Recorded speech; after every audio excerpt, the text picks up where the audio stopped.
오늘은 잠언 13장 17절에서 25절의 말씀을 통해 지혜로운 자의 삶이라는 제목으로 함께 은혜를 나누고자 합니다.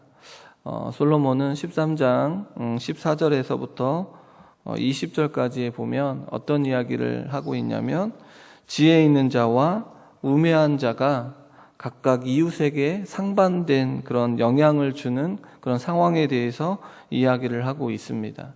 우리가 14절에서 20절에 보면 지혜 있는 자와 우매한 자가 이웃에게 어떠한 영향력을 주고 있는지에 대한 이야기를 하고 있습니다. 오늘 본문의 17절에 보면 악한 사자는 재앙에 빠져도 충성된 사시는 양식이 되느니라 라고 말하고 있습니다. 양약이 되느니라, 양식이 아니라 양약이 되느니라 라고 말하고 있습니다. 재앙에 빠진다는 것은 사자가 자신의 직무에 대해서 바로 수행하지 않고 자신을 파견한 자를 속임으로 인하여 벌을 받는다는 의미를 담고 있습니다. 사자의 잘못된 행동으로 인해 파견한 자뿐만이 아니라 그 주변의 사람들까지도 모두 어려움에 처해짐을 알 수 있습니다. 그래서 이러한 모습이 바로 우매한 자의 모습임을 알 수가 있습니다. 자신의 직무에 대해서 바로 수행하면 파견한 자뿐만이 아니라 그 파견한 자를 옆에서 이끌어주는 주변의 모든 사람들까지 이로움을 주는 것인데, 그런 이로움을 주는 것보다 재앙에 빠진다는 것은 자신의 직무를 잘 수행하지 않는 것을 보게 됩니다. 반대로 자신을 파견한 자의 지시를 충실히 수행하는 자, 바로 충성된 사시는 마치 양약과 같음을 말하고 있습니다. 여기에서 양약은 어려운 질병을 치유하는 것처럼 충성된 사시는 파견된 그 자리에서 그 역할을 제대로 감당하며 자신을 보낸 나라와 왕의 문제를 잘 해결해 주는 것을 말하고 있습니다. 이러한 모습이 지혜 있는 자인데, 이렇듯 지혜 있는 자의 모습은 누구의 삶에 영향을 주게 되냐면 바로 자신뿐만이 아니라 이웃에게까지 영향을 주고 있습니다. 우리의 삶이 이러한 모습이 되어야 합니다. 우리의 인생이 지혜로운 자의 삶으로 나아가 바로 우리의 이웃들에게도 이러한 삶의 영향을 주어야 합니다.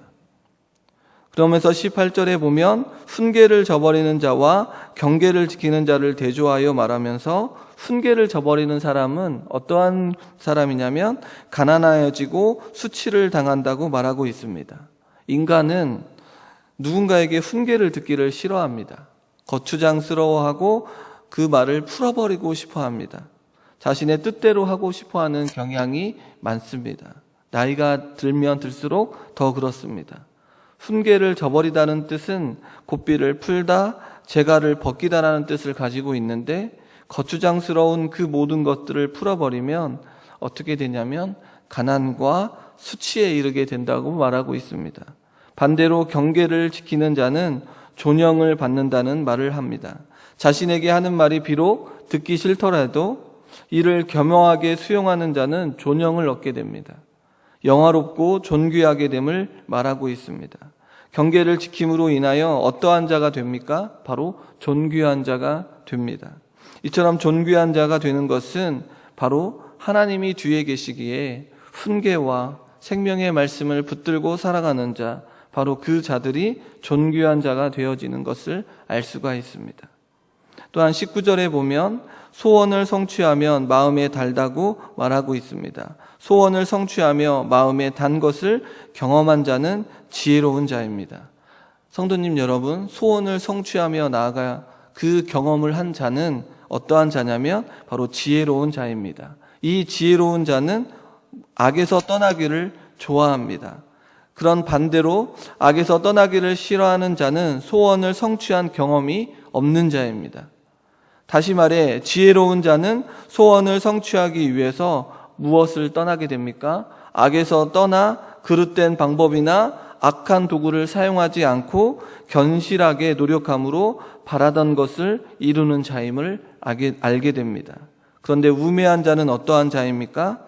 어떤 것을 이루기 위해 건실하게 노력하기보다는 악한 방법을 사용하며 결국 소원을 이루지 못하고 맙니다. 14절에서 20절까지의 내용을 살펴보면 지혜로운 자와 우매한 자의 모습을 통하여 자신의 뿐만 아니라 이웃에게까지 영향을 주게 됩니다. 또한 자신에게까지 영향을 주게 됩니다. 그러면서 미련한 자, 우매한 자의 모습은 어떠하냐면 악에서 떠나기를 싫어합니다. 왜냐하면 소원을 성취하며 단 것을 경험한 적이 없기 때문임을 강조합니다. 소원한 바가 성취되어지는 일은 우리의 노력이 요구되어지기는 합니다. 소원을 이루기 위해서 우리의 노력이 필요하고 요구되어지기는 하지만 그 근본적인 능력인 우리가 아닌 하나님의 뜻에 있음을 아는 자, 이러한 자가 바로 지혜로운 자입니다. 우리의 소원을 이루어 주시는 분이 바로 누군가? 바로 하나님임을 알게 됩니다. 그러할 때 훈계를 저버리지 않게 되고 경계를 지키며 충성된 자가 되어 하나님을 기쁘시게 합니다. 이렇듯 하나님을 기쁘시게 하는 자는 누구를 더 기쁘게 만들어 갑니까? 이웃들, 자신의 주변에 있는 사람들을 기쁘게 하는 삶을 살게 되어 있습니다. 결국 이러한 자가 악에서 떠나 하나님의 품 안에 거하며 다른 자들에게까지 영향을 주게 됩니다. 그러기에 우리는 먼저 이러한 능력이 하나님에게 주어져 있음을 고백하며 소원한 바가 성취되어지는 그런 기쁨을 누려야 합니다. 이사야서 43장 19절을 보면 보라, 내가 새 일을 행하리니 이제 나타날 것이라. 너희가 그것을 알지 못하겠느냐? 반드시 내가 광야에서 길을, 사막에 강을 내리니 라고 말하고 있습니다. 성도님 여러분, 이스라엘 백성들이 포로의 시절 속에 낙심하고 절망하여도 하나님이 어떠한 일을 합니까? 새 일을 행하여 주실 것인데 불가능한 일을 가능하게 하시는 분이 누구냐? 바로 하나님임을 가르쳐주고 계십니다. 그러면서 광야의 길과 사막의 강을 내실 수 있는 분이 바로 하나님 자신임을 드러내주고 있습니다. 그러기에 우리 역시 하나님께 나아가 자녀들과 함께 기도하며 나아가야 합니다. 자녀들과 함께 기도하며 나아갈 때에 광야의 길을 만드시고 사막에 강을 내어주시는 분을 우리 자녀들이 또한 손자와 손녀들이 만난다면 그 소원하는 일들이 이루어지는 그 일을 경험한 자녀들과 손자와 손녀들은 절대로 하나님의 곁을 떠나지 않습니다. 이렇게 하나님의 곁을 떠나지 않는 자들은 어떻게 됩니까? 악한 길로 나아가지 않습니다. 그러기에 반드시 하나님 앞에 나오게 되어 있고 또한 자신들의 삶 속에서 주님의 뜻이 이루어지기를 기도하며 나아가게 되어 있습니다. 그러기에 사랑하는 성도님 여러분, 우리의 삶 가운데 소원하는 그런 일들이 함께 자녀들과 손자와 손녀들에게 함께 이루어지는 그런 놀라운 일들이 일어나야 합니다. 그러할 때 우리의 삶 또한 우리 후대에게까지 그런 놀라운 일들이 이루어지게 됩니다. 소원하는 바가 누구 안에서? 바로 하나님 안에서 이루어지기를 소원해야 합니다. 그러면서 솔로몬은 20절에서 25절을 보면 의인의 보상과 악인이 당할 재앙에 관해서 이야기하고 있습니다. 20절에 보면 지혜로운 자와 동행하면 지혜를 얻고 미련한 자와 사귀면 해를 받는다고 말합니다. 여기에서 말하는 미련한 자와 해는 19절에서 보았던 미련한 자와 악이 연결되어 있고 또한 21절을 보면 죄인과 재앙으로 연결되어 있습니다. 사람은 누구와 시간을 보내며 누구에게 영향을 받는가에 따라 사람의 인격에 큰 변화가 이루어집니다. 그러하기에 지혜로운 스승과 친구들의 선택의 중요함을 말하고 있습니다. 이러한 자들과의 동행은 지혜를 얻음을 말합니다. 반대로 미련한 자와 사귀게 되면 치명적인 결과를 얻게 되는데 그 결과는 무엇과 연결된다고 말하고 있습니까? 죄인, 죄악, 멸망, 악한 것, 재앙으로 연결되어 있습니다. 21절에도 보면 재앙이 재앙을 따르고 선한 보응은 의인에게 이르게 된다고 말하면서 재앙과 선한 보응을 사람처럼 말하고 있습니다.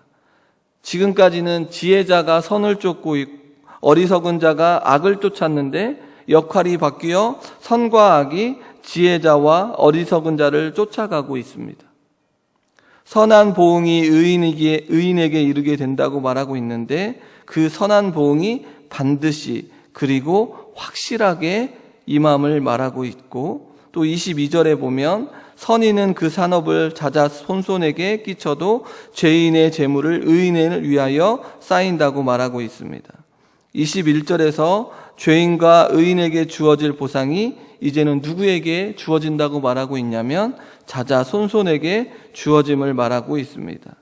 여기에서 말하는 선인은 하나님의 도를 지키는 자, 불의를 행치 않고 정직한 방법으로 땀을 흘려 재산을 늘려가는 자, 자기 주변에 소외된 이웃을 돌아보고 사랑과 나눔의 손길을 베푸는 자라고 말할 수 있습니다. 솔로몬은 이러한 자의 부가 성실한 노력으로 인하여 후손들에게 상속될 수 있음을 말하고 있습니다. 반면 의인과 반대로 그릇된 방법으로 재물을 모으며 공동체 가운데 자신만을 생각하고 모은 자들은 그 모은 것이 오래 머물지 못할 것임을 말하고 있습니다. 그리하여 자손들에게 이어지지 못하고 의인들에게 돌아간다고 말하고 있습니다. 23절에 의인의 재산은 늘어가나 악인의 가산을 소진시키고 있음을 말합니다. 본문은 비록 가난하나 의롭고 성실한 자는 양식이 많아지지만 비록 부자이나 불의하고 게으른 자를 대조함으로써 어떠한 삶을 살기를 말하고 있냐면 의롭고 성실한 삶을 살 것을 촉구하고 있습니다. 24절에도 자식을 징계하지 못하는 자와 자식을 징계하는 자에 대한 모습이 나와 있는데, 매를 아끼는 자는 그의 자식을 미워함이라 자식을 사랑하는 자는 근실히 징계해야 함을 말합니다. 그런데 여기에서 자식을 징계함에 있어서 가장 우선시 되어야 하는 것이 있습니다. 자녀를 사랑하는 것에서부터 출발되어야 합니다. 그리고 그 징계의 모습이 어떠해야 하냐면 부모의 언어와 자세가 자애로워야 합니다. 자녀들을 징계를 함에 있어서 그 안에 하나님에 대한 사랑과 그 자녀들을 사랑하는 그 사랑함이 먼저 출발되어야 되고, 그 언어와 자세가 자애로워야 되고 인자해야 한다는 것을 말하고 있습니다. 그렇다면 매를 아끼는 자, 다시 말해 매와 회초리를 아끼거나 금하는 자를 말하는데, 자기 자녀에게 나타나는 지혜로움이 사라지고 미련하며 악한 모습으로 나아가기 때문에 매를 들고 회초리를 아끼지 않아야 한다는 것을 말하고 있습니다. 그저 자녀들을 징계하기 위한 수단으로 매와 회초리를 드는 것이 아니라 악한 모습으로 죄인의 길로 들어설까 두렵고 떨림으로 인하여 매와 회초리를 들므로 하나님의 말씀에 근거하는 삶을 살아야 한다는 그런 자녀의 단호한 모습이 있어야 합니다. 매를 아끼거나 금하는 것은 자식을 사랑하는 것이 아니라 결코 가까이 하지 말아야 할 죄악에 가까이 가게 됨으로 인하여 결국은 하나님과 멀어지게 하며 결국 자녀를 멸망의 수렁이 악의 구렁텅이에 빠뜨리게 됨을 말하고 있습니다. 자녀는 우리에게 주신 하나님의 귀한 선물임에도 불구하고 이렇듯 하나님의 곁에서 떠나게 되는 그러한 모습이 나타날 때 우리는 반드시 우리의 책임을 가져야 합니다. 그리고 우리가 그러한 자로 나아가는 자녀들을 볼 때에 눈물 뿌려 기도해야 합니다. 반드시 하나님 앞에 나와 그 자녀들이 돌아오기를 기도해야 합니다. 매와 회초리를 들어 그렇게 하지 못했을 경우 반드시 우리는 날마다 그 자녀들이 돌아와 하나님 앞에 설 수 있도록 나아가야 합니다. 왜냐하면 결국 악에서 떠나기를 싫어하는 자의 모습으로 나아가게 됩니다. 악한 모습으로 살게 되기 때문에 그렇습니다. 자식을 근실히 징계하는 것은 자식을 사랑하는 것임을 밝혀줍니다. 이러한 징계가 자녀의 사랑의 한 방법이라는 것은 성경 전체에 일관된 모습입니다. 신명기 8장 5절에 보면 너는 사람이 그 아들을 징계함 같이 내 하나님 여호와께서 너를 징계하시는 줄 생각하라고 말하고 있고, 히브리서 12장 6절에 보면 주께서 그 사랑하시는 자를 징계하시고 그의 받으시는 아들마다 책찍질하심으로 하였으니라고 말하고 있습니다. 인간 속에 들어있는 죄악된 습성들을 고치고 바른 일을 행하도록 하는 훈계와 훈육하는 노력들이 우리에게 반드시 필요합니다. 자녀를 사랑하는 부모는 어린 자녀들이 바른 행실을 익히고 복된 삶을 살도록 회초리와 질책, 징계와 훈육을 아끼지 않아야 합니다. 그러할 때 그들이 악한 길로 나아가지 않게 됩니다. 잠언 29장 15절을 보면 채찍과 꾸지람이 지혜를 주거늘 임의로 하게 버려두면 그 자식은 어미를 욕되게 하느니라고 말하고 있습니다. 성도님 여러분, 자녀들이 손자와 손녀들이 있다면 사랑하는 마음으로 그 하나님의 자녀로서 이 땅 가운데 귀한 사명을 감당하며 살아가는 자들로 세워지기를 원한다면 반드시 근실히 징계해야 합니다. 그럴 때 자녀와 또한 손자와 손녀들이 무엇이 옳고 그른지를 판단하여 이 땅 가운데 하나님의 영광을 드러내는 지혜로운 자의 삶을 살게 됩니다. 그리고 우리는 무엇을 해야 합니까? 기도해야 합니다. 부르짖어야 합니다. 하나님께 맡기신 자녀들을 위하여 끝까지 기도하며 악한 길에서 떠나 하나님의 품 안에 살도록 기도해야 합니다. 또한 25절은 13장의 전체적인 결론을 말하고 있는데 의인은 포식하여도 악인의 배는 줄인다고 말하고 있습니다. 의인의 포식은 신체적인 것뿐만이 아니라 정신적인 것, 영적인 것까지 포함하고 있습니다.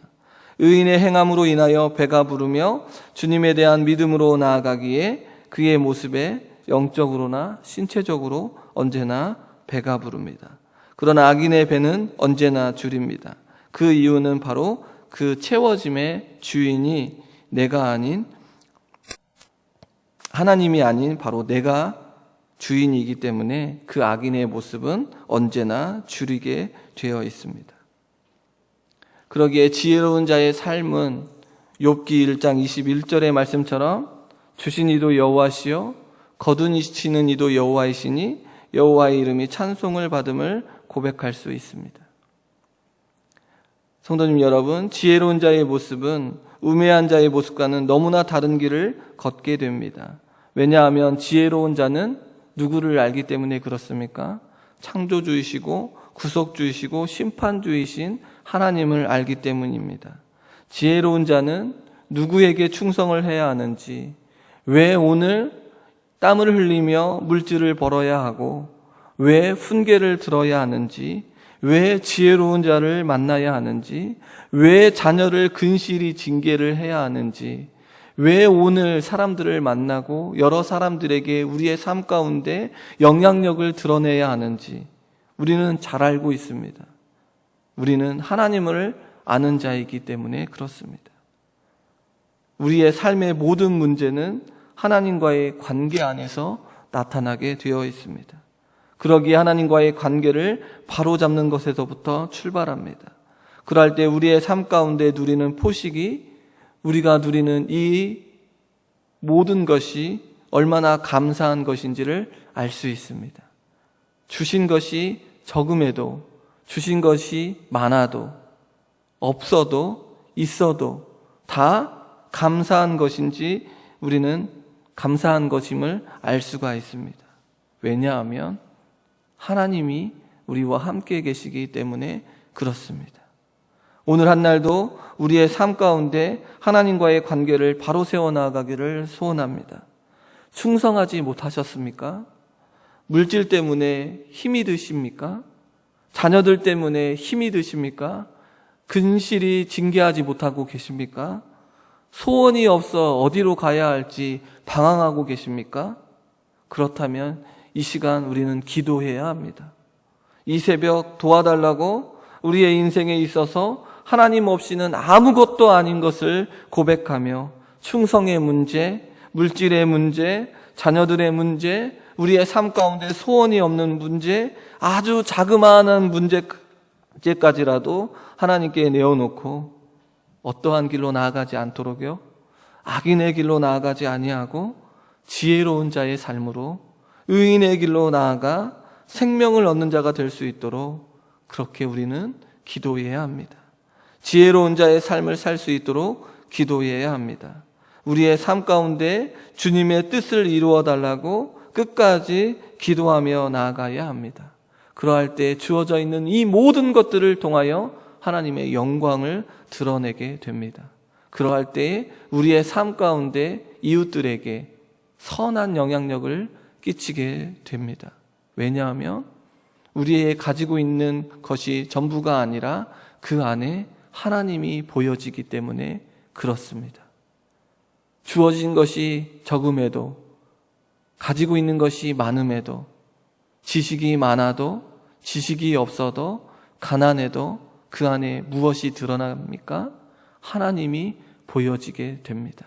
그러할 때 우리의 인생 속에 하나님의 영광을 드러나게 되어 있습니다.